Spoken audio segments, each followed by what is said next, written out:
అమ్మ factory permission కోసం అజ్జి ఇచ్చి వచ్చింది, కానీ ఆ ఎలమంది గడు బతుకున్నంత వరకు మనకు పర్మిషన్ రానివ్వడు అన్నయ్య. హిందీలో ఉత్తరం రాయాలి. ఇన్లైన్ లెటర్ ఒకటి తీసుకుని రా. ఎవరికి? ప్రధానమంత్రికి. రోజు ఆమెకి కొన్ని వేల సమస్యలు ఉన్నాయని ఉత్తరాలు వస్తుంటాయన్నా, కానీ మన సమస్య ఎందుకు పట్టించుకుంటారు?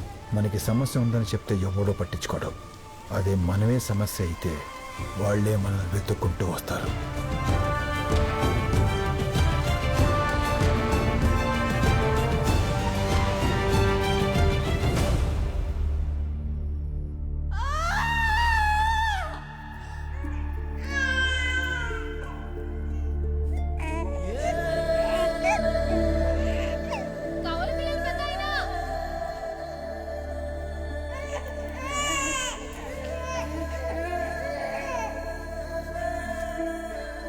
సమస్య అర్థమైంది పెద్దయ్య. సమాధానంతో తిరిగి వస్తాను.